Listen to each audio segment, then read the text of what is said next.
Assalamualaikum warahmatullahi wabarakatuh. Nusalli wa nusallim ala rasulil karim wa ala alihi wa ashabihi wa atba'ihi hamalatul din al-qawim. Subhanaka la ilma lana illa ma 'allamtana innaka antal alimul hakim. Rabbi israh li sadri wa yassir li amri wahlul 'uqdatam min lisani yafqahu qawli. ولا حول ولا قوة إلا بالله العلي العظيم. Tuan-tuan yang dikasihi oleh Allah Subhanahu Wa Taala, kita bersyukur kepada Allah Subhanahu Wa Taala kerana Allah Subhanahu Wa Taala mulakan kehidupan kita dengan salat subuh secara berjemaah dan kita duduk dalam majlis untuk memperkuatkan roh kita, untuk memperkuatkan iman kita. Dalam kehidupan kita sehari-hari ini, ada kenderaan dan ada pemandunya, penunggang. Ada kuda dan ada penunggang kuda. Kuda itu adalah jasad. Penunggang itu adalah roh. Jadi si penunggang tadi, adakah dia menunggang kuda berdasarkan kepada fikiran dia ataupun berdasar kepada emosi, berdasarkan akal ataupun berdasarkan kepada emosi. Begitulah bentuk kuda yang berlari setiap hari, berdasarkan siapa yang menunggangnya. Kalau kuda tadi ditunggang ke tempat jihad, maka tuannya mempunyai keuntungan yang besar. Maknanya penunggangnya bijak dalam menggunakan manfaat kenderaan kuda tadi sebab dia menggunakan akal. Tapi kalau dia menunggang kuda pergi ke tempat hiburan, pergi ke tempat-tempat yang lara, maka rugilah kuda tadi. Jadi tuan-tuan yang dimuliakan oleh Allah SWT, makna katanya kita kena jaga dua perkara. Biar sama-sama bermanfaat. Satu, kena jaga kuda. Biar kuda tu sehat, biar kuda tu kuat. Kuda sehat dan kuda kuat. Yang keduanya kita kena jaga penunggang. Biar penunggang itu sehat akalnya dan dia pandai. Akal yang bijak, dia pandai mengurus. Mengurus apa? Mengurus nafsunya ataupun mengurus emosi. Kehidupan seseorang jadi tunggang langgang kerana akalnya tidak tahu bagaimana nak mengurus, bagaimana nak mengawal, bagaimana nak mengawasi nafsunya supaya nafsunya berada dalam keadaan realiti, berada dalam keadaan fitrah, berada dalam keadaan rasional. Jadi kalau tidak, dia tidak tahu nak uruskan nafsu dia. Jadi sebab itulah Allah SWT beritahu kita, ya ayyuhallazina amanu, wahai orang yang beriman, qu anfusakum, jagalah diri kamu, uruslah diri kamu, uruslah akal kamu, uruskanlah roh kamu, uruskanlah nafsu kamu. Sebab akal ni dia ada lembaga dia ada lembaga akal, budi, sukma dan sebagainya. Nafsu juga ada tingkatan-tingkatannya, tingkatan yang paling rendah dan tingkatan yang paling tinggi. Nafsu yang paling rendah ialah nafsu yang bersifat subu'iyah, yang bersifat bahimiyah.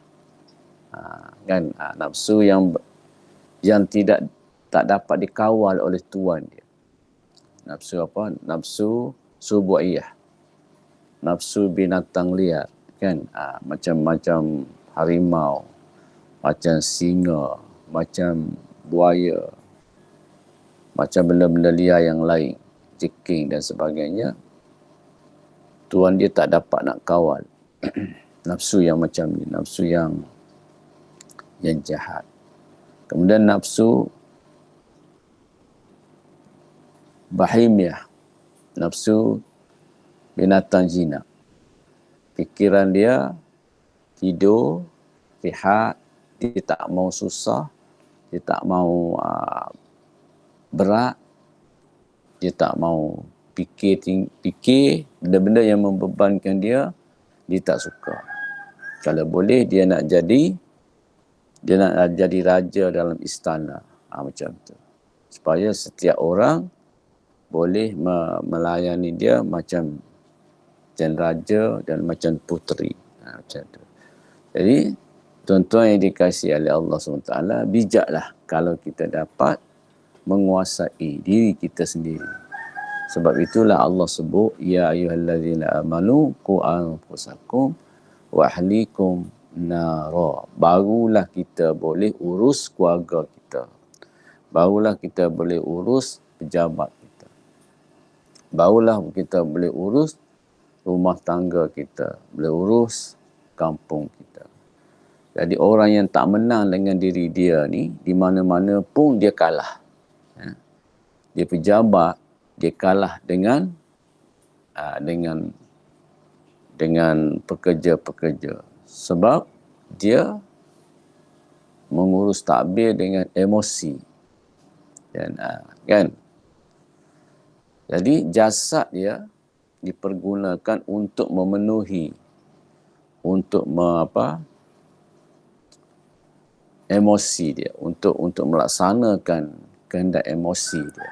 Jadi kelang kabutlah sistem pejabat. Kelang kabutlah sistem rumah tangga. Dia tak boleh nak urus anak dia. Walaupun anak tu kecil. Anak tu umur 3-4 tahun pun dia tak boleh urus. Kerana diri dia sendiri pun dia tak dapat nak urus. Macam mana dia nak urus yang lain. Sebab itulah Allah SWT bercakap, bermula dengan diri kita. Ibda' bi nafsik. Mulakan dengan diri kita sendiri. Barulah kita boleh jaga orang lain. Kalau kita sendiri tak boleh urus diri kita, macam mana kita nak urus orang lain? Oleh sebab itulah kita syukur kepada Allah SWT, kita dapat mengurus diri kita bermula dengan kita bersolat subuh. Sebab orang lelaki sebaiknya dia bersolat subuh secara berjamaah. Wanita dia bagus bersolat subuh sendirian. Sebab emosi wanita dengan emosi lelaki ni dia lain. Emosi wanita dia lebih terurus, lebih mudah diurus bila dia bersendirian. Dan lelaki pula dia urus di kalangan orang ramai. Jadi tuan-tuan yang dimuliakan oleh Allah Subhanahu Wa Taala, sebab itulah dijadikan wanita ini untuk mengurus kehidupan dalam rumah tangga. Lelaki pula untuk mengurus di luar rumah, di dalam rumah dan di luar rumah. Jadi barulah kehidupan dia jadi untung, umur dia jadi barakah, umur dia itu adalah bernilai di sisi Allah SWT, sebab kehidupan dia tidak ada fikir lain, dia nak tegak agama saja. Orang yang bernilai hidup dia ni, apabila dia fikir hari-hari bagaimana nak tegakkan agama. Agama begitu mulia, agama begitu mahal.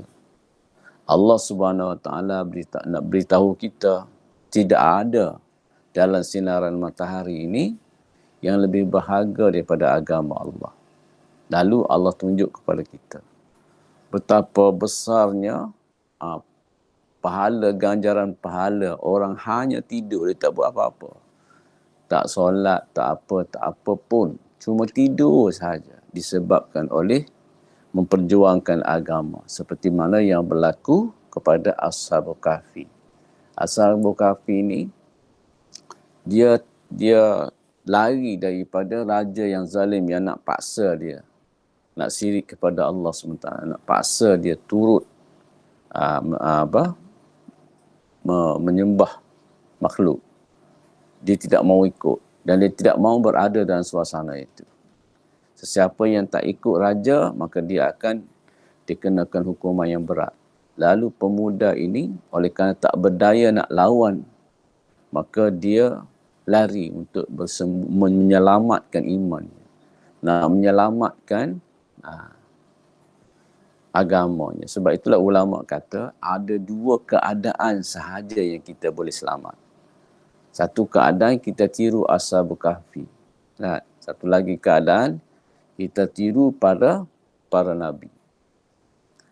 Ashabul Kahfi ni dia pencirkan diri dia daripada masyarakat yang rosak, lalu dia duduk di satu tempat, satu kawasan bersama dengan kawan-kawan dia, kan. Dia tidur saja Ashabul Kahfi. Tapi keuntungan masa dia begitu berharga sekali, sehingga nilai dia tidur ratusan tahun tu dirasakan setengah hari atau dirasakan satu hari saja. Umat para nabi pula, mereka mempengaruhi orang lain sebelum mereka dipengaruhi. Orang yang selamat agama ni, bagaimana dia mempengaruhi orang lain sebelum orang lain mempengaruhi dia. Sebab manusia ni macam-macam mana dia terpengaruh. Kalau dia tidak mempengaruhi, dia akan dipengaruhi, dua saja. Kalau dia berjaya mempengaruhi orang, dia selamat. Kalau dia dipengaruhi oleh orang, dia akan rosak. Jadi tuan-tuan yang dikasihi oleh Allah SWT, kehidupan kita ni, modal kita yang paling besar ialah umur. Allah SWT rahsiakan kedudukan umur kita. Cuma ada umur yang zahir, ada umur yang batin. Ada umur yang zahir ni kita nampaklah keuntungan zahir. Ada umur yang batin, kita tak nampaklah keuntungan yang batin tu. Contohnya orang yang umur dia zahir, maka dia gunakan keuntungan zahir. Maka orang nampak dia ada banglo yang besar. Orang nampak yang dia ni ada Mercedes, ada Volvo lah, apa benda kan. Ada dengan hartanya, harta tanahnya, ada selenya, ada rumah sewanya, ada itunya, ada ininya. Kan, orang kata umur dia barakah. Barakah nak pasal nampak zahir. Tetapi ada orang yang umur batinnya sangat barakah. Dia balik perpanjangan. Ada orang dia umur dia setiap masa macam seperti beribadat di hadapan Hajarul Aswad di malam Lailatul Qadar. Ada orang umur tu tak, ada orang tu pula hebat keuntungan umur dia tak buat apa-apa, dia tak buat apa-apa, dia duduk saja. Tapi keuntungan umur dia macam-macam. Ada yang kata tafakur sa'ah khairu min ibadi sanat. Dia fikir seketika tu menyebabkan dia punya nilai umur dia seperti setahun ibadat. Ibadat sunat. Kemudian ada tu pula 60 tahun. Ada pula 1000 tahun. Macam-macam riwayat. Dan ada yang kata riwayat itu kuat, ada yang riwayat itu lemah dan sebagainya. Walau bagaimanapun, semua riwayat-riwayat itu datang daripada ulama-ulama yang muktabar. Jadi tuan-tuan yang dikasihi oleh Allah SWT, jadi pada pagi ini Syekh Ata'illah nak beritahu kita tentang orang yang kemuncak umur dia. Ujaran yang kemuncak ni, Syekh Ata'illah beritahu tentang umur seseorang. Ada umur seseorang itu nampak panjang, hakikatnya sangat pendek. Tak sempat nak duduk di kubur, umur dia dah habis. Manfaat umur dia dah habis. Tak ada manfaat lagi umur. Akhirnya dia jatuh bankrupt, dia jatuh kerugian. duduk dalam keadaan kesedihan, duduk dalam keadaan penderitaan, duduk dalam keadaan menangis, duduk dalam keadaan kecewa. Sebab habislah berkat umur dia dah tak ada lagi dah. Ada orang berkat umurnya sangat panjang, boleh buat bekal duduk dalam kubur dengan selesa. Kemudian ada lagi umur yang lebih panjang, bukan setakat di kubur, di padang mahsyar pun dia boleh duduk dia dengan selesa.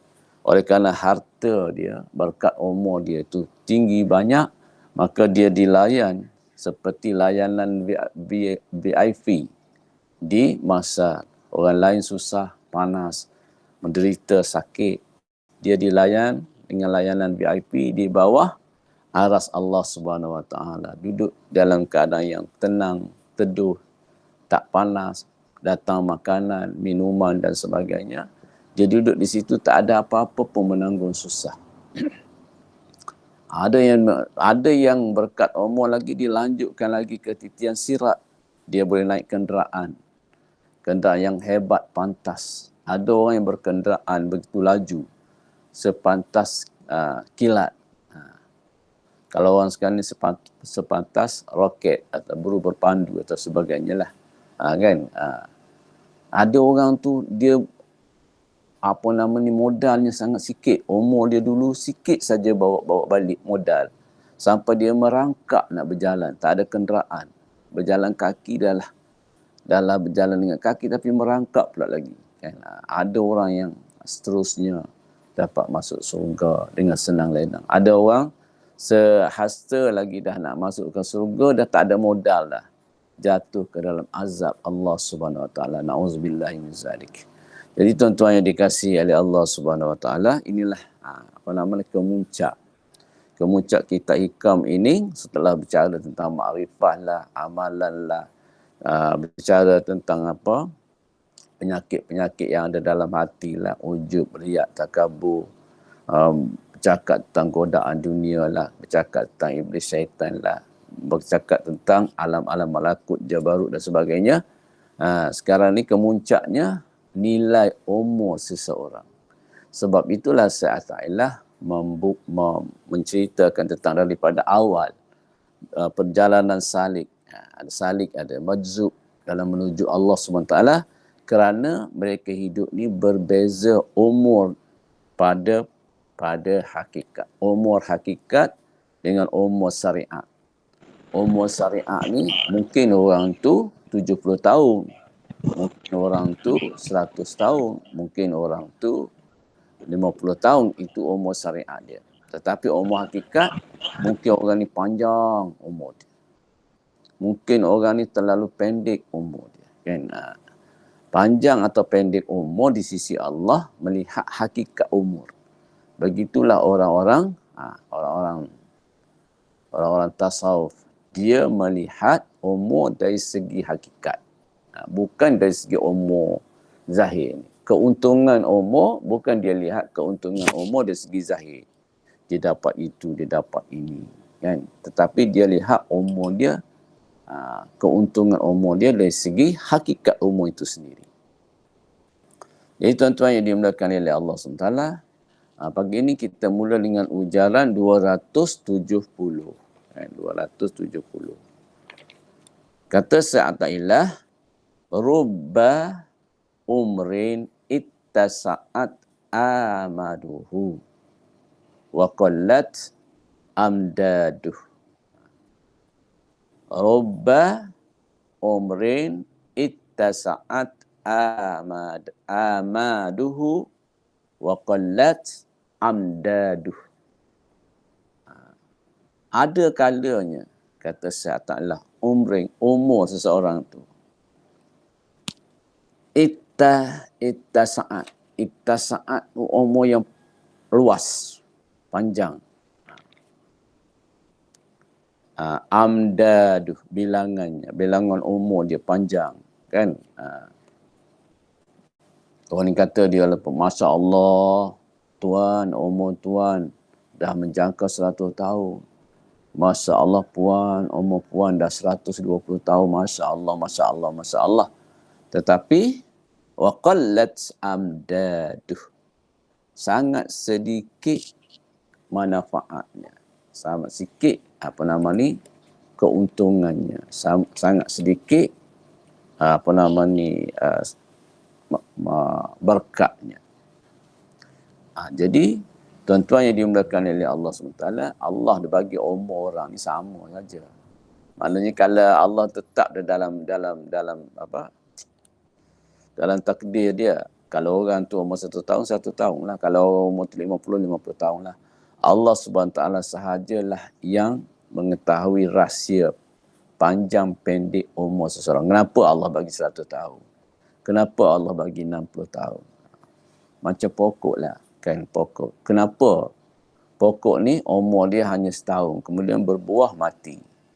Kenapa pokok ni pula umur dia 30 tahun, kemudian berbuah mati? Ada pula pokok yang umur 100 tahun, 150 tahun, pokok merbau dan sebagainya. Begitu juga binatang. Macam buaya, penyu, umurnya panjang.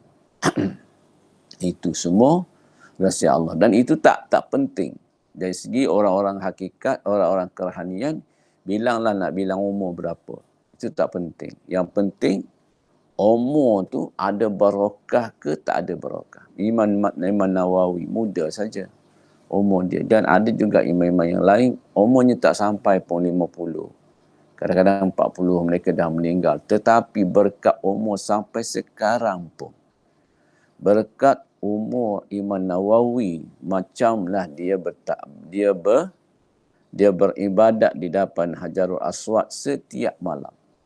Kerana umurnya digunakan untuk menegakkan agama, menulis agama, fiqh, malam menulis kitab, siang hari mengajar kitab. Di celah-celah tu rehat dengan ibadah. Kemudian kitab dia sampai sekarang diamalkan, dibicarakan, dibahaskan, dibincangkan. Tak sudah-sudah. Berapa juta manusia yang menggunakan kitab dia. Berapa juta manusia yang dapat manfaat berdiri di atas jalan yang lurus disebabkan panduan daripada kitab-kitabnya. Walaupun umurnya 30 lebih ataupun sekitar 40, tapi manfaatnya jauh daripada setengah-setengah orang umur yang ada 100 tahun. Ada 70 tahun, kan? Jadi kata Sa'atailah, wa rubba umrin qalilah. Ada kalanya umur seseorang itu pendek, amdad, dari segi bilangannya, kasiratin amdad, tapi banyak, kasrah, kasir, banyak sangat dari segi barakahnya, dari segi manfaatnya, dari segi keuntungannya. Jadi tuan-tuan yang dikasihi oleh Allah Subhanahu Wa Taala, Syekh Abdullah As-Sarqawi kata, banyak orang yang berumur panjang tapi manfaatnya sedikit. Seperti halnya umur orang-orang yang lalai daripada Allah Subhanahu Wa Taala dan hanya sibuk mengurus kehendak nafsu dia. Walaupun umur dia panjang, hakikatnya pendek kerana kurang bermanfaat. Banyak pula orang yang umurnya pendek tapi manfaatnya banyak. Sekalipun umur tersebut terlihat pendek, hakikatnya amat panjang kerana banyak manfaatnya. Itulah makna barakah dalam umur. Jadi kita tengok para nabi, umur dia sangat mahal. Kerana dia sentiasa berjuang untuk menegakkan agama Allah. Ada di antara mereka digergaji, macam Nabi Zakaria. Ada yang kena bunuh, seperti Nabi Yahya. Dikatakan berpuluh orang Nabi di kalangan Bani Israel, kerana menegakkan agama, mereka dibunuh. Kenapa Allah tak kawal mereka sehingga mereka dibunuh? Allah SWT nak beritahu kita bahawa darah dan nyawa Nabi itu, kalau nak banding dengan agama, maka lebih mahal lagi agama. Jadi para Nabi ni, kerana dilihat agama tu begitu bernilai, umurnya begitu bernilai, kalau dia bagi kepada agama, lalu dia sanggup darah dan nyawa dia dikorbankan untuk agama kerana nak panjangkan barakah umur dia. Dia nampak di situ. Jadi tuan-tuan yang dikasihi oleh Allah SWT, itulah ujaran yang ke-270. Ujaran ke-271, man burika lahu fi umrih adraka fi yasirin minaz zaman min mannillahi ta'ala ma la yadkhulu tahta dawairil ibrah wala talhaquhul isyarah. Tak boleh dihitung dengan ibrah. La yadkhul tahta dawairil ibrah. Dia tak masuk di bawah daerah ibrah. Tak ada satu ibarat, tidak ada satu kata-kata, tidak ada satu perumpamaan nak menggambarkan betapa berkatnya umur yang Allah bagi. Man burika lahu fi umri, siapa yang Allah berkatkan umurnya, adraka fi yasiri minaz zaman, maka umur tu dapat mencapai dalam masa yang singkat. Dia dah boleh dengan masa yang singkat, dia boleh kurniaan Allah. Dia dapat makrifah, dia dapat musahadah, dia dapat ma'iyah, kan? Dia dapat tatabbur, dia dapat muraqabah, dia dapat musahadah, dia dapat mujahadah, macam-macam. Dia dapat rahsia-rahsia semuanya itu dalam masa yang singkat. Dia begitu cepat menghampiri Allah Subhanahu Wa Taala. Dalam masa yang cepat dia dapat hilangkan ujub dia. Dalam masa yang cepat dia dapat hilangkan riak dia. Dalam masa yang cepat dia dapat hilangkan kibir dia. Semua penyakit-penyakit hati dapat dibersihkan dengan dalam masa yang cepat, dan hatinya begitu bersinar, dan dia dapat memandang Allah dalam setiap masa dan keadaan. Dan setiap masa dan keadaan itulah dia beribadah seperti di hadapan Hajarul Aswad di malam Lailatul Qadar. Ini orang yang beruntung sehingga tidak ada kata-kata yang boleh nak memberi ibarat, nak jadikan ibarat terhadap umur yang begitu berdekat. Dan tidak ada isyarah, tidak ada perumpamaan dan sebagainya untuk menyatakan kehebatan orang yang Allah berkatkan umur dia. Kata Syekh Athaillah, man burika lahu fi umrih, siapa-siapa yang diberkatkan baginya pada umurnya, idraka fi yasir, maka dia akan memperolehi manfaat tu dalam masa yang sangat cepat. Usia yang berkat itu ialah jika Allah bagi kesedaran terhadap seseorang untuk mempergunakan kesempatan yang ada padanya untuk beramal kebaikan. Sebab ada kalanya amal kebaikan, jika tepat pada sasarannya, dapat mencapai apa yang tidak dicapai dalam masa 1000 bulan. Apa dia 1000 bulan? 1000 bulan itu ialah beribadat di depan Hajarul Aswad. Kan? Di malam Lailatul Qadar. Lailatul Qadar tu apa dia? Lailatul Qadar tu bulan Ramadan. Orang yang dapat dia berjihad di bulan Ramadan, dia berjihad dengan nafsu dia pada bulan Ramadan, dia berjihad dengan kehendak diri dia, badan dia penat sebab berpuasa seharian, jihad dengan makan minum, lalu dia beribadat bersungguh-sungguh waktu malam, sikit saja tidur, beribadat malam, 1 malam, 2 malam, 3 malam, sampai ke malam yang ke-27, 21, malam ke-29. Lalu dia dipertemukan dengan Lailatul Qadar.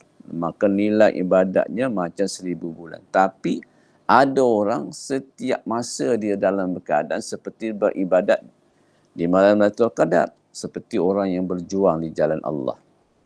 Kan? Macam orang yang tegakkan sunnah Rasul, tegakkan agama. Di ketika orang lalai, ketika orang membenci, dia kena hina, dia kena maki, dia kena diperendahkan, dia kena sindir. Dia kena dipinggirkan, dia tidak dipedulikan, dia tetap juga dengan pendirian dia, itu menegakkan agama, menegakkan sunnah, nilai ibadatnya, nilai umurnya sangat tinggi. Tapi orang yang takut dicaci, orang yang takut dipinggir, kan? Sedangkan Nabi kata, Bada'ul Islam gharib. Marinya agama Islam ni dalam keadaan dagang. Sayaudu ghariban. Nanti dia pun macam dagang, tak dipedulikan sangat. Orang dah suka pada benda-benda barat. Seolah-olah tak ada barat, agama ni tak akan mati. Kalau tak ada TikTok, agama akan mati. Kalau tak ada YouTube, agama akan mati. Kalau tak ada semua barang ni, agama akan mati. Dia percaya macam tu. Maknanya agama ni perlu dibantu oleh orang-orang kafir. Sedangkan dia baca Al-Fatihah, kan? Dalam Al-Fatihah tu, pertama, mentauhidkan Allah. Allah tu ilah. Allah tu Rabb. Allah tu Malik. Dia bertauhidkan Allah. Lalu, dia kenal dia tu hamba. Iyyaka na'budu wa iyyaka nasta'in. Mana dia tu adalah hamba yang perlukan Allah, perlukan pertolongan Allah. Allah beritahu bahawa antara dia dengan Allah ada jalan, ada sirat. Maka ada, Allah SWT bagi tahu sirat tu ada 3. Satu, siratul mustaqim, jalan para nabi, jalan para syuhada, jalan para solihin, kan, jalan para siddiqin. Tapi ada jalan yang tersasar. Ghairil maghdub, al-maghdub. Siapa dia al-maghdub? Jalan-jalan yang ditunjuk oleh Yahudi. Al-dhalin, jalan-jalan yang sesat ditunjuk oleh Nasrani. Kita pula faham tanpa ada bantuan orang-orang Yahudi, orang Nasrani, orang Barat ni, maka agama ni akan mundur. Kenapa pula kita fikir macam tu? Allah kata macam ni, kita pula kata macam ni. Kan? Jadi tuan-tuan yang dimuliakan oleh Allah SWT, man burika lahu fi umrih adraka fi yasir. Siapa yang diberkatkan umur, dalam umur, maka dia akan capai keuntungan yang begitu singkat. Rasulullah SAW bersabda, amal kebaikan, yakni albir, menambahkan umur, bukan bertambah masa, tapi bertambah hasil yang didapati pada usia dia. Dalam usia tu ada bertimbun-timbun keuntungan. Macam orang berniaga. Ada orang yang berniaga seharian, macam peniaga goreng pisang. Dia berniaga seharian. Kalau dapat untung RM100 tu dah besar dah. Kalau dapat untung RM50 tu dah besar. Tapi kalau orang yang berniaga di Bursa Saham Malaysia tu, dia setengah jam tu ada berapa dia untung. Saya di pejabat dulu pernah berbual dengan kawan saya. Dia kata, Ji, kita ni sedang berbual. Dia kata, berapa Ji dapat hasil daripada perbualan? Dia tanya saya. Saya kata, dapat apa? Dapat berbual je lah. Dapat keseronokan berbual je lah. Tapi saya, dia kata, setengah jam kita berbual ni, saya dah dapat 4,000. Sebab saya jual saham saya. 2-3 saham di bursa tu. Dalam cakap tadi, nampak tak saya petik handset saya. Itu saya sedang berurusan berjual beli. Begitu sekali orang yang pandai bijak melihat peluang dan mencari peluang, mendapat peluang, untungnya begitu hebat. Tapi kalau orang bekerja dengan buat goreng pisang tu, dapatlah untung juga. Tapi kena panas lagi lah, kena goreng lagi lah. Begitu juga kita dengan amal. Kalau kita bijak melihat di mana duduknya ketinggian berkat amal, kita bersungguh-sungguh pada tempat tu. Kerana kita nak semua kita akan mati. Semua kita akan balik semua. Takkan kita duduk di sini. Tak mungkin, tak ada orang. Kullu nafsin za'iqatul maut. Semua orang akan merasai mati. Kan? Abul Abbas Al-Masri berkata, Alhamdulillah, waktu-waktu kami semuanya bernilai Lailatul Qadar. Yakni semua waktu-waktu diisi penuh dengan kelakuan amal yang sangat berguna. Sebab itulah para sahabat ni, mereka kalau nak bilang sembahyang, mereka tak banyak. Nak bilang amal-amal ni, mereka tak banyak, tak macam wali. tapi berkat umur mereka tak ada satu amal soleh pun yang boleh mengatasi para sahabat Nabi ini selain daripada Nabi dan Rasul. Kerana mereka setiap masa ke setiap ketika cari peluang bagaimana untuk berada di jalan Allah. Mereka menegak agama Allah ini di kampung ataupun di luar kampung. Di kampung pun mereka menegak. Ulama kata mereka berniaga bukan mereka nak mencari untung. Pada mereka berniaga semuanya untung. Sebab niat mereka berniaga ialah nak tegakkan agama. Jual nak tegakkan agama, beli nak tegakkan agama, duduk dalam keadaan zikir, baca Quran. Jika membeli, bila orang membeli, mereka jual dengan cara syariat. Mereka menerima pembelian pun secara syariat. Jadi mereka niat kedai itu untuk menegakkan syariat. Kalau untung, mereka syukur. Kalau rugi, mereka sabar. Jadi kedua-duanya adalah manfaat bagi mereka di sisi Allah SWT. Tak macam kita. Kalau untung, kita riak. Kalau rugi, kita kecewa. Semuanya rugi di sisi Allah. Untung, rugi sebab sombong, riak dan sebagainya. Kalau rugi pun salah juga di sisi Allah sebab kita kecewa. Kita kita tak sabar. Ujaran yang 272, ya. Al-huzlanu kullil huzalani an tatafaragha minas sawaghil summa la tatawajjahu ilaih wa takilla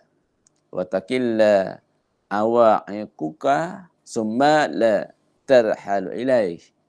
Jadi saya nak beritahu kecewaan, hazan, sedih, kecewa, merana, kesedihan yang teramat-amat sedih, yang teramat-amat kecewa, kecewa yang serendah-rendah kecewa, ialah an tatafarragha minas sawaghir, ialah jika kosong daripada sibuk. Orang tu dia kata tak sibuk, tak ada sibuk sangat, tak adalah mengurus pertanian ke, mengurus penternakan ke, mengurus bisnes ke, dia taklah begitu sangat sibuknya. Summa la tatawajjahu ilaih, tetapi dia tak ada tawajuh kepada Allah SWT. Hati dia tak nampak Allah, hati dia jauh pada Allah, hati dia masuk benda-benda lain, benda-benda dunia. Wa takilla aywa'iquka summa la tarhalu ilaih, tetapi kemudian tidak menghadap kepada Allah, sedikit rintangan kemudian tidak pergi kepada Allah. Dia tak sibuk tapi tak menghadap Allah. Dia tak ada halangan, tak ada dugaan apa-apa pun, tapi tidak pergi kepada Allah. Inilah manusia yang paling sedih, paling kecewa bila dia balik akhirat. Habis masa dengan petik WhatsApp orang tu, WhatsApp ni tak apa-apa. Dia bagi salam kat subuh lah, dia bagi salam kat tahajud lah, dia bagi salam kat Jumaat ke. Jumaat tu pandai, kalau orang tak jawab salam, dia kecewa. Sedangkan dia bukan bagi kepada salam kepada orang. Dia bagi salam kepada Jumaat, Jumaat lah jawab.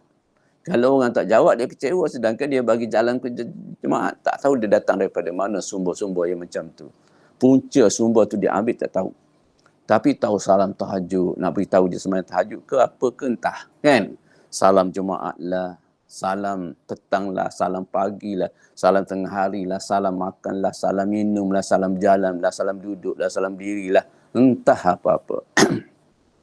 Jadi tuan-tuan yang dikasihi oleh Allah SWT, siapa yang cukup mendapat kesempatan untuk takarrub, mendekatkan diri kepada Allah, lalu tidak dipergunakannya, maka yang demikian itu satu kekecewaan dan kehinaan yang tak ada bandingnya.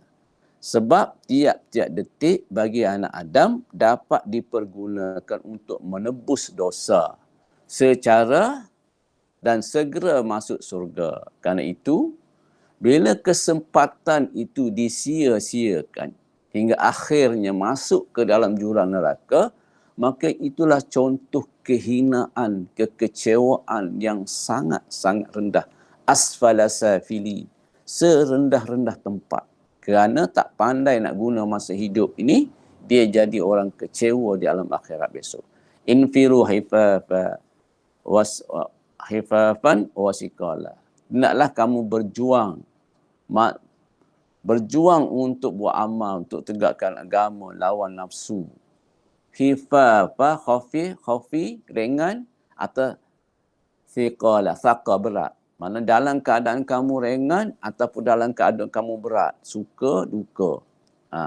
Bahagia ataupun tak bahagia. Semuanya dalam keadaan tu, hendaklah kita berjuang nak negakkan agama Allah. Lain ayat, tiadalah kami menjadikan manusia dan jin kecuali mereka beribadat, supaya mereka beribadat. Sebab ibadat itulah amal manusia yang utama dan terbaik untuk akhirat. Dan dengan itu, manusia dapat mencapai bahagia dunia dan akhirat. And, kita sampai ke ujaran 272. Nanti ada tiga ujaran lagi hari Khamis. Maka insya-Allah tamatlah tazkirah pagi kita. Jadi tuan-tuan yang dimuliakan oleh Allah Subhanahu Wa Taala, inilah sa'atillah, nak beritahu kemuncak kehambaan. Awal mencari Allah. Bila kemudian dapat Allah, kenal apa yang Allah suka, apa yang Allah benci. Di mana masa yang Allah letak mahal harganya, nilainya lebih daripada emas. Tak ada ibarat, tak ada isyarat.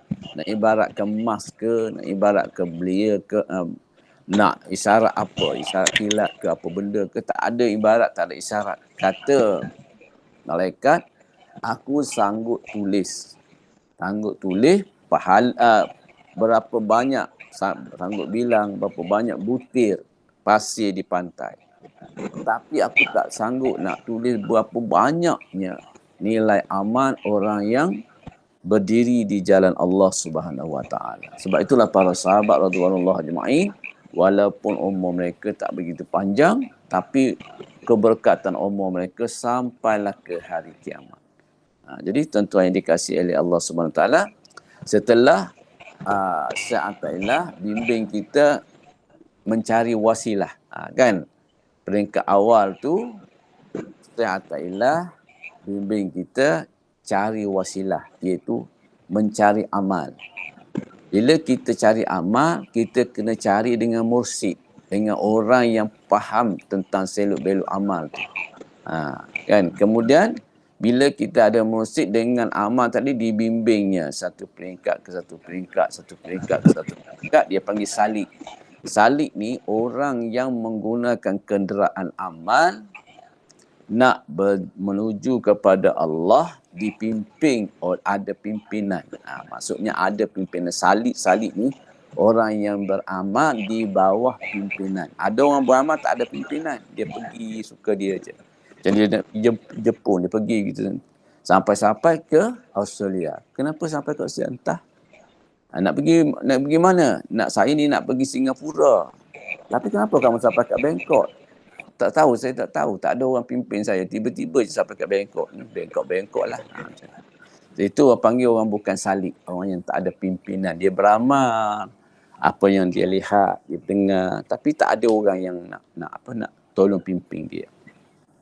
Bila pimpin, dia kenal. Ini riak, ini takabur, ini iblis, ini nafsu, ini setan, ini semuanya tu penghalang-penghalang amal. Pembimbing dia beritahu, kamu tu sudah pun dimasuki oleh ujub. Kamu tu sudah dimasuki oleh riak, dikabur. Kamu tu sedang ditipu oleh bisikan-bisikan syaitan tu. Kamu dah dapat ilham daripada jimbah ataupun idea ilham daripada jin laut, sehingga kamu yahsabuna annahum muhsinun, kamu menyangka dia itu baik sedangkan dia bukan baik.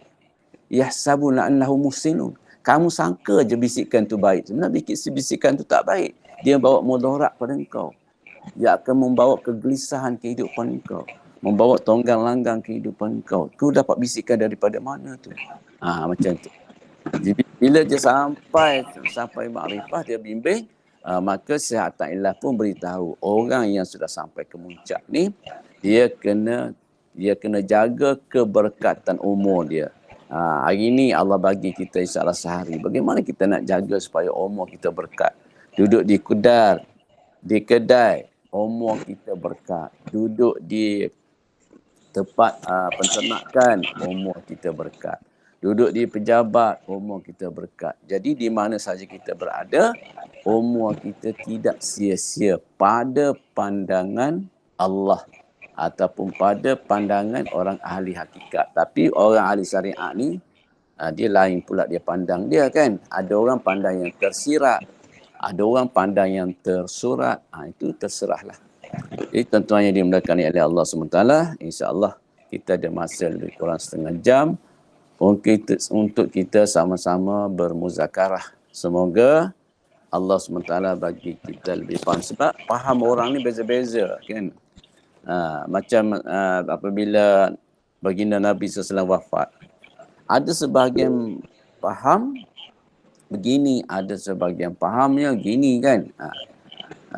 Sayyidina Umar dia faham lain, Sayyidina Abu Bakar dia faham lain, Sayyidina apabila tu ayat al-yauma akmaltu lakum pun sama juga. Ada Sayyidina Abu Bakar dia faham, dengan cara dia faham tu dia menangis. Sayyidina Umar dia pun faham ayat tu juga, dengan faham tu dia gembira. Jadi yang menangis ni tanya yang gembira. Kenapa kamu gembira dengan ayat ni? Bila mana tidak gembiranya, kita bersusah payah berjuang. Lalu Allah mengiktirafkan agama kita. Al-yawma akmaltu lakum dinakum wa atmamtu alaikum ni'mati wa raditu lakumul Islam madina. Kita gembiralah Allah SWT menyatakan mengiktiraf kita. Kata Sayyidina Abu Bakar, aku sedih. Kenapa kamu sedih pula? Ini maknanya tugas Nabi dah berakhir. Bila tugas Nabi dah berakhir, Nabi akan dipanggil balik. Kita tak lagi bersama dengan Nabi. Barulah yang lain pun semuanya bersedih. Jadi oleh kerana kepahaman kita yang berbeza ini, patutlah kita sama-sama bermuzakarah supaya kita dengar pandangan dan sudut pandangan rakan-rakan kita terhadap apa yang sedang kita perkatakan pagi ini, insya-Allah. Bismillahirrahmanirrahim. Assalamualaikum warahmatullahi ta'ala wabarakatuh. Saya ucapkan kepada Ustaz, saya nak beri gambaran sedikit lah. Katakanlah, saya nak tanya sebenarnya. Tapi saya nak tunjuk, katakanlah seorang hamba Allah tu, keadaan dianya macam ni. Hidup seharian dia dengan gaji yang sederhana lah. Tidak besar sangat, sederhana, cukup makan, cukup pakai, kemudian ada isteri, ada sebuah kereta tu tidak mewah tapi kereta yang baik lah, ada sebuah rumah, dan ada anak-anak pun ramai pun, ada anak 2-3 orang tu dah bekerja lah, dia baru bekerja sendiri, jadi tidak perlu bantuan sangat lah. Kemudian dari segi amalan dia seharian tu, baca Al-Quran sikit-sikit lah, tak sampai 1 juz. Cuma 3 muka sehari. Jadi kalau khatam Quran tu mungkin 1 tahun tu mungkin 2 kali lah khatam. Gitulah. Jadi persoalan saya ni gini. Adakah amalan seumpama macam saya sebutkan tadi tu sudah dianggap sebagai berada dalam umur yang berkat, dan soalan saya, adakah dah dalam berkat dah umur yang berkat lah, ataupun macam mana, ataupun perlu tambah lagi ke ataupun Assalamualaikum. Assalamualaikum. Alhamdulillah. Allahumma salli ala sayyidina Muhammad. Jadi tuan-tuan yang dikasihi oleh Allah SWT, saya bukanlah satu orang yang pakar dalam nak menjawab semua soalan kan, tapi kita berbincang. Sebab tu saya minta perbincangan. Kita tak boleh tahu rahsia berkat umur itu semua milik Allah. Cuma kita boleh tahu ciri-ciri dia, dan ciri-ciri dia tu kita tak boleh tengok orang. Kita mungkin boleh untuk cek diri kita saja. Contoh pertama, adakah dalam dia beramal itu, dia beramal tu sama ada dia nilai sikit, nilai banyak, bergantung kepada keadaan dia. Contohnya keadaan dia beramal tu hati dia bersih ke tidak? Hati dia ada wujud ke tidak? Hati dia ada riak ke tidak? Kalau hati dia tak ada wujud, tak ada riak, bersih, tak dipengaruhi oleh emosi, maka walaupun dia buat sikit, Allah ganda banyak. Nabi kata orang yang berjiwa bersih ni, hati dia tak ada riak, tak ada apa-apa ni, hanya hati dia nampak Allah saja, tak nampak yang lain. Dia bersedekah walaupun sebesar biji tamar, dia digandakan sebesar gunung Uhud. Ini menunjukkan amalan itu digandakan berdasarkan kepada keadaan. Kita panggil hal. Dalam istilah tasawuf, dia panggil hal, ahwal, maqam. Hal semasa dia buat amal tu keadaan macam mana? Keadaan dia tawajuh pada Allah betul ke atau yang tidak? Itu persoalan dia. Yang kedua, baca Quran. Nabi SAW beritahu kita, khairukum man ta'allama al-Quran wa 'allama. Orang yang paling baik, khairukum khair. Tak adalah kemuncak khairnya, ialah orang yang baca Quran dan mengajarkannya. Lalu ulama melihat hadis ni, dia bagi kepada 3. 1, baca Quran, baca dengan betul. Yang kedua, dia tahu makna. Yang ketiga, dia tadabbur. Maknanya, dia baca Quran, makhraj dia betul.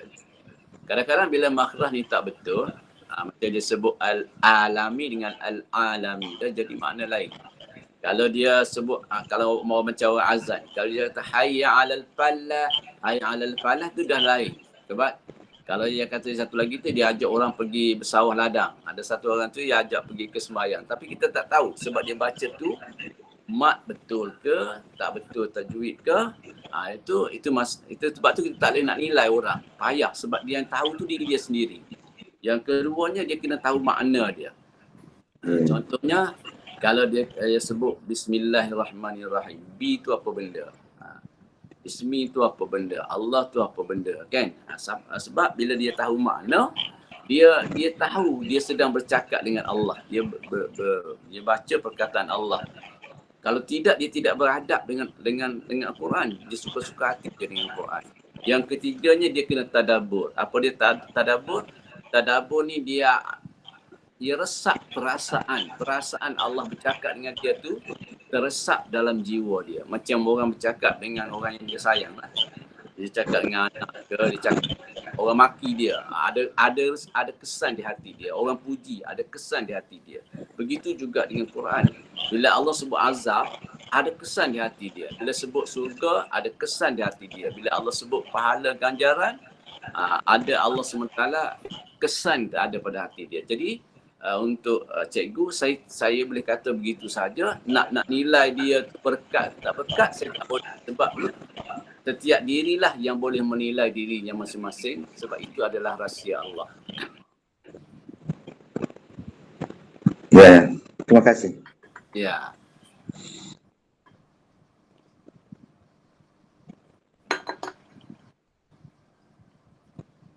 Jadi Syekh Ta'illah ni dia bagi panduan untuk kita, tapi kita tak tahulah diri seseorang itu di sisi Allah. Sebab kedudukan seseorang di sisi Allah adalah sir, adalah rahsia. Kan? Assalamualaikum Ustaz. Waalaikumsalam warahmatullahi wabarakatuh. Ustaz, minta maaf, saya nak mendapatkan sedikit tips. Apakah Ustaz, macam mana kita nak dipilih Allah? Sebab kan yang bagi berkat Allah. Ya. Yang bersihkan hati kita pun Allah, kan Ustaz? Kita ni antara usaha yang kita boleh buat, senjata paling ampuh doa. Kan doa, keep doa kan Ustaz? Ya. Tapi nak bersihkan hati kan, minta maaf Ustaz, saya sambil berjogging, minta maaf Ustaz. Nak bersihkan hati sentiasa tu payah Ustaz. Kita kadang-kadang ingat, dah okey ni hati kita, okey sebab nak jaga hati kan, kena hati-hati kan.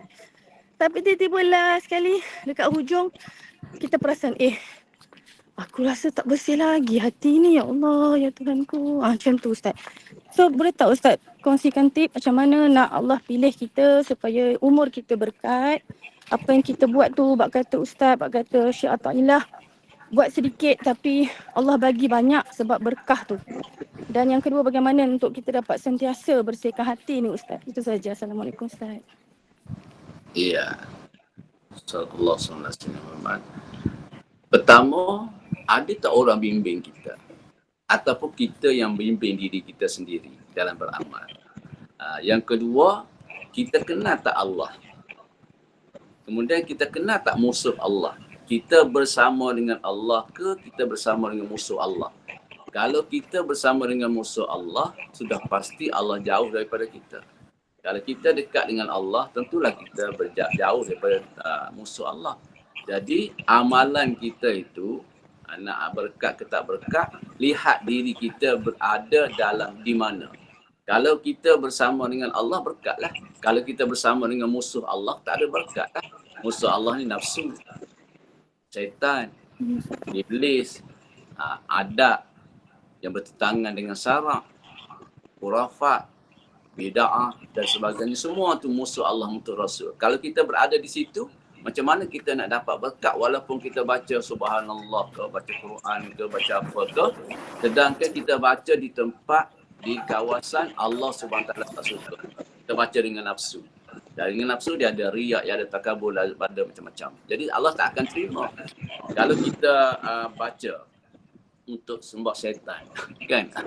Maknanya baca ayat tetapi tuju nak suruh kuat lah, nak suruh gagah lah, nak suruh hebat lah.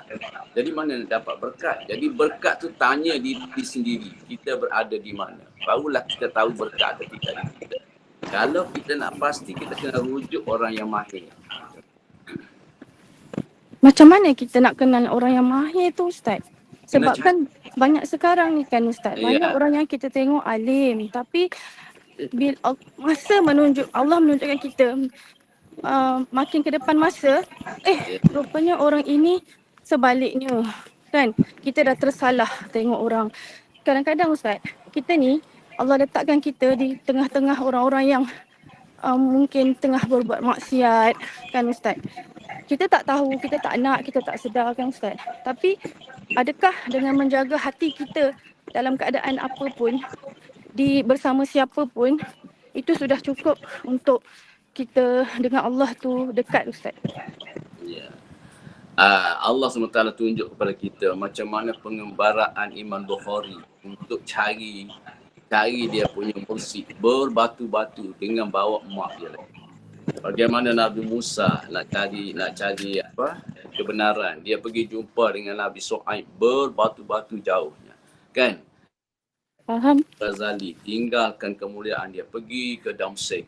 Maknanya orang dulu demi untuk menjaga diri dia supaya diri dia ada bimbingan, dia sanggup buat apa saja. Tanya diri kita pula. Pertama, kita tahu tak kita pernah tak semak senarai-senarai ulama-ulama yang dikatakan boleh bimbing orang. Ciri dia satu, dia tahu tafsir Quran. Dia tafsir Quran tu dia berguru dengan siapa? Kemudian dia belajar hadis. Dia berguru dengan siapa? Kemudian dia buat amal. Amal tu dibimbing oleh siapa? Kan? Dan kehidupan dia sendiri tu ada tak benda-benda yang tak disukai oleh Allah? Jadi kita cari senarai-senarai yang macam tu, kita carilah guru yang macam tu, kan? Kalau tidak kita terperangkap. Macam tu. Jadi kita masalah tak selesai, penat, duit habis. Jadi kita memang kena berusaha cari Ustaz. InsyaAllah Allah akan tolong Ustaz. Ya, kena tahu dulu. Pertama kena cari ciri-ciri ulama yang boleh bimbing. Apa dia ciri dia? Antaranya sekurang-kurangnya dia tahu 3 tafsir. Satu tafsir zaman sahabat seperti Ibnu Abbas. Yang kedua dia tahu tafsir zaman tabi'in, contohnya seperti Ibnu Katsir. Kemudian dia tahu tafsir zaman sekarang. Dia dapat stream of tafsir. Dia tengok aliran tafsir. Kemudian dia tengok hadis pula. Dia tahu bahawa hadis ni hadis sahih. Hadis ni hadis da'if. Hadis ni hadis munkar dan sebagainya. Kenapa hadis munkar tu diambil? Kenapa hadis da'if diambil? Sebab dia pakar. Kalau dia tak pakar, dia tak boleh ambil sebarangan. Kan? Kata Syekh Hussein dalam majlis mengajar tasawuf di masjid, orang tanya dia, macam mana kita, boleh tak kita lihat televisyen? Masa tu televisyen. Dia kata, nak lihat televisyen atau tidak nak lihat, Dia kata siapa yang ada ilmu mengenai ular, bolehlah dia bermain dengan ular. Tapi kalau dia tidak ada ilmu mengenai ular, hati-hati nanti ular tu pagut kena bisa dia. Faham. Kita ni kan perempuan Ustaz. Kita kan tertakluk kepada suami Ustaz. Betul tak? Ya. Kita ada keterbatasan. Ya. Isteri yang sangat banyak. Ya. Jadi boleh tak Ustaz beri tips macam mana? Ya, tip dia senang saja. Tip dia kena melalui suami. Ya. Kena melalui suami. Okey, jadi kita punya usaha sebagai isteri berdoa Ustaz. Ya, Dan kita perbaiki diri kita sendiri Ustaz. Kita berbincanglah dengan suami. Kadang-kadang kita tak pandai guna suami. Kita guna benda lain. Kita guna untuk itu tak. Contoh kita ada masalah head. Kita tak pernah beritahu suami, tolonglah pergi jumpa ustaz ke, pergi jumpa imam. Tanya mengenai masalah ni, saya nak tahu. Dia terpaksa carilah. Sebab itu kewajipan dia. Kalau kita pergi cari sendiri, dia dah lepas tangan. Kalau kita kata tak tahu kosong semayang ni, tolonglah pergi tanya ustaz ke apa ke. Saya nak. Kalau kita guna dia macam tu, akhirnya dia pun alim, kita pun berilmu. Apa nak kena siap? Faham Ustaz? Ya. Jadinya dia semua makan masa. Allah punya aturan perjalanan hidup kita lain-lain kan Ustaz? Dan perjalanan kita berbeza-beza. Jadi jangan putus asa Ustaz. Tahu satu lagi, kalau boleh tak boleh nak buat macam mana kan? Kalau boleh diusahakan.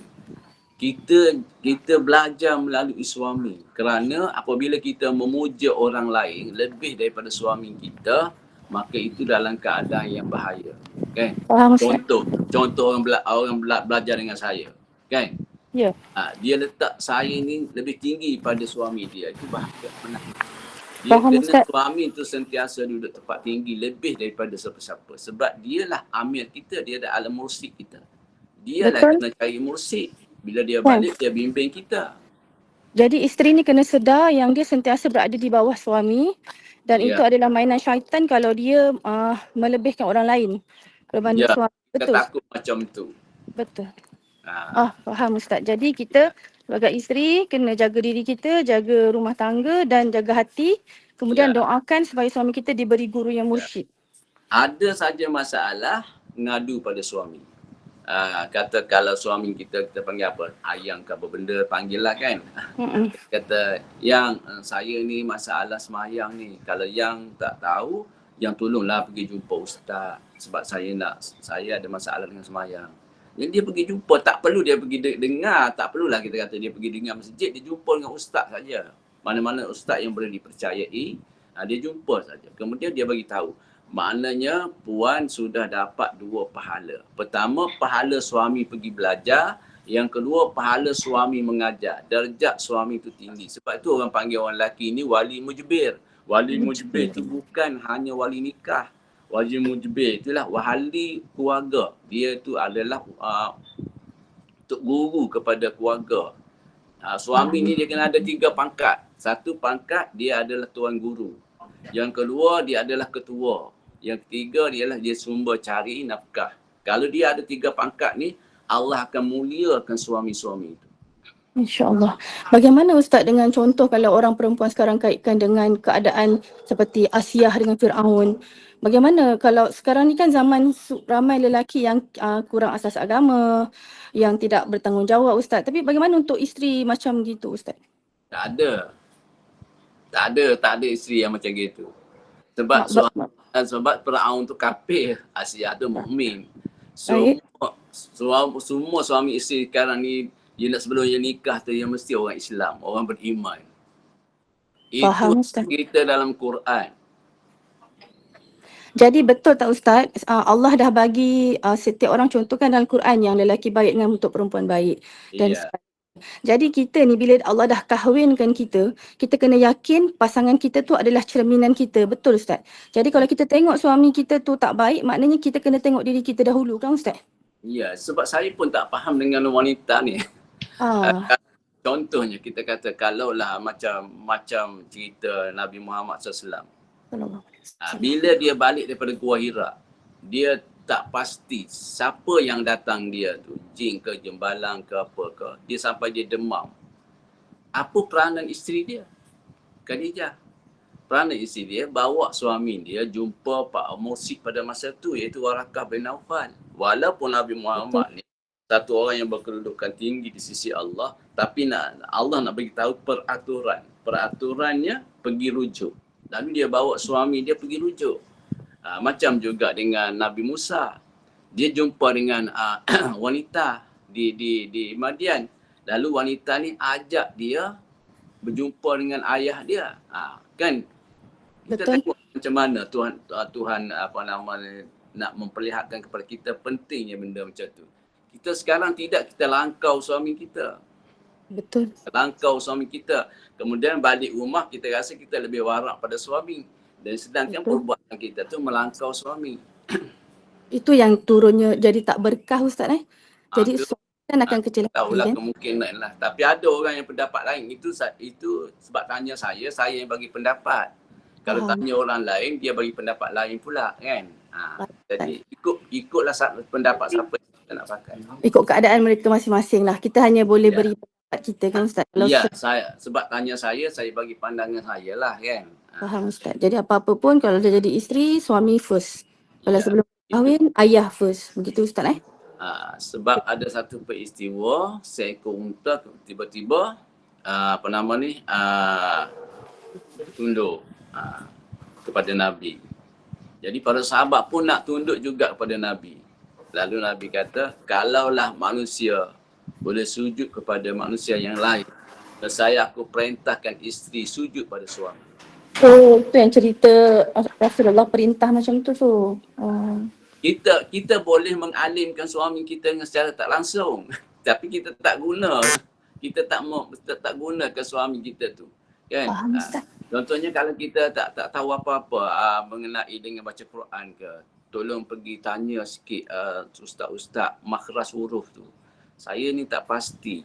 Dia pun pergilah, tak semestinya dia pergi tempat orang mengajar, pergi secara individu pun boleh. Baik Ustaz, saya faham Ustaz.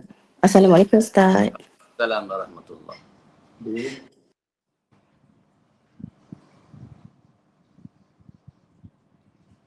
Jadi hierarki kedudukan yang Allah susun tu kita jangan langgar lah kan. Allah susun macam mana. Sebab di sisi Allah begitu yang lebih baik. Biasanya isteri ni dia akan emosi dia akan terurus, azab ataupun nafsu dia tak akan terurus dengan suami dia, bukan dengan ayah dia.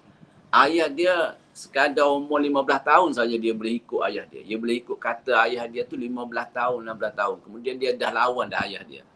Tapi bila dia ada suami dia tengking sikit dia dah kecut. Tapi kalau ayah dia marah, dia tak ada pula macam tu. Sebab Allah SWT buat macam tu.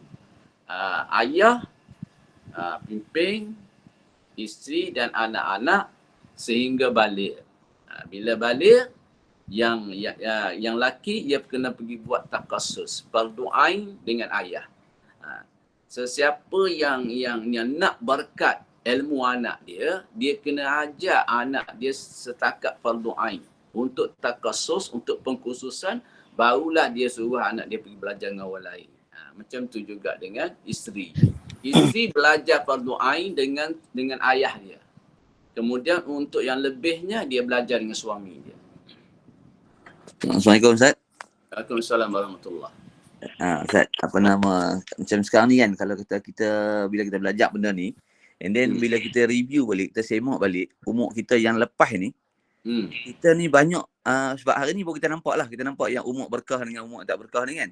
Tiba-tiba kita tengok yang umur yang kita yang sebelum-sebelum ni, ya Allah, banyak kesilapan, banyak kesalahan yang kita telah lakukan. Betul, benar. Jadi kita rasa macam sedih lah kan, sebab kita ilmu ni baru kita tangkap hari ni. Contohlah kita memahami ilmu ni hari ni. Tapi hak ke belakang yang kita punya umur tu, yang kita dah rugi tu Ustaz, yang kita telah lalai betapa banyaknya dengan kelalaian kita, dan kita pun tak memahami yang rupanya dekat umur ni ada keberkatan rupanya. Jadi macam mana Ustaz, kita rasa macam nak muhasabah diri dan kita nak perbaiki diri kita. Jadi sebab kita rasa rugi kan, ruginya umur yang dah lepas tu. Mohon penjelasan sikit Ustaz. Terima kasih Ustaz. Ya, Allah SWT, Allah SWT, Muhammad, Allah SWT buka pintu yang seluas-luas, pintu rahmat yang sangat luas. Luas lagi daripada langit dan bumi kan, luas sangat. Sehingga dia kaitkan zat dia tu dengan sifat Ar-Rahman Ar-Rahim. Bismillah Ar-Rahman Ar-Rahim. Dua ni lah yang memayungi segala sifat lain. Walaupun dia ada 99 asma, nama-nama yang berkat, tetapi semua nama berkat tu duduk berlindung di bawah sifat Ar-Rahman Ar-Rahim. Dengan sifat itulah dia buka pintu keampunan yang seluasnya. Walaupun kesalahan dosa tu sebanyak buih di lautan, dengan syarat ikhlas. Sedar, sedih, kecewa dengan masa yang lalu, kita istighfar. Mudah-mudahan dengan istighfar kita tu Allah hapuskan yang jahat tu. Kadang-kadang ada juga yang kata dia cover, maknanya yang amalan-amalan kita yang lepas tu kita dah buang ulat-ulat dalam tu, Allah bagi balik amal tu pada kita. Kalau itu untunglah kita kan. Yuzhibna sayyi'at hasanat. Lalu Allah SWT hapuskan yang buruk tu, Allah gantikan yang baik. Kalau macam kita ubat daging kita yang buruk tu, lalu Allah tumbuhkan daging yang baik. Kalau kita betul-betul istighfar, betul-betul kita taubat dan kita sedar. Macam itulah lebih kurang apa yang saya faham. Baik Ustaz, terima kasih Ustaz. Sangat bantu insya-Allah. Assalamualaikum Ustaz. Waalaikumsalam warahmatullahi. Panduan untuk orang salih menuju Allah. Maksudnya tadi Ustaz gunakan contoh kalau orang tu nak pergi Singapura, sebelum ke Singapura dia kena study dulu Singapura tu ada masjid kat mana, restoran halal kat mana. So untuk orang salih ni cara dia berjalan, kenderaan dia adalah amalan. Dan dia kena dipandu oleh mursyid, dan mursyid tu tak kira lah sama ada suami dia dalam konteks isteri lah, ataupun guru, mursyid, contohnya macam ustaz kan. Ustaz Ali memimpin kita. Dan target kita apa? Target kita nak kenal Allah. So sepanjang jalan tu adalah bergantung kepada umur kita. Kalau mau kita pendek setakat tu lah, kalau panjang pun setakat tu. Jadi kalau selama hari ni mungkin kita mesti tersasar sana sini kan, kita patah balik lah, kita nak ke Singapura sebenarnya, bukan terlajak pergi macam tu kan Ustaz, as simple example lah. Bila kita istighfar, kita apa semua macam tu lah, kita patah balik lah. Sebab tu unib tu maknanya berpatah balik. Taubat tu daripada perkataan inabah atau perkataan unib tu maknanya kembali semula, kelik semula, undur semula, Gostan kan, balik semula. Saya juga nak bagi pandangan sesiapa yang masih lagi ada suami ataupun ayah, kalau dia nak belajar dengan siapa-siapa, pertamanya minta izin dengan suami kan. Kemudian doakan Allah berkat kita belajar dengan guru kita tu, bagilah juga kepada suami. Gitu kan. Supaya apa yang kita dapat tu suami kita juga dapat. Macam tu, apa yang suami cari, dia pun doa untuk isteri. Apa yang isteri cari dengan izin tadi, dia pun akan dapat sama. Pertama, dia dapatkan keizinan tu. Yang kedua, dia dapat pahala sebab dia boleh cover lah mana yang dia tak tahu. Maknanya ustaz yang lain tu boleh bagi tahu. Jadi dia dah terlepas. Dia dengan izin tapi dia tak boleh lepas tangan. Macam tu. Jadi semua kita tutuplah sebab saya dah lewat sangat ni. Kita tutup dengan tasbih kifarah dan suratul as. Subhanallah bihamdi, subhanakallahumma wa bihamdika, astaghfiruka wa atubu ilaik. Bismillahirrahmanirrahim. Al-'asri innal insana lafi khusr illa alladziina aamanu wa 'amilus shalihaati wa tawassaw bil haqqi wa tawassaw bis sabr. Rabbana atina fid dunya hasanah wa fil akhirati hasanah wa qina adzaban nar. Rasulullah sallallahu alaihi wa alihi wasallam. Alhamdulillahi rabbil alamin. Amin. Assalamualaikum. Terima kasih. Assalamualaikum.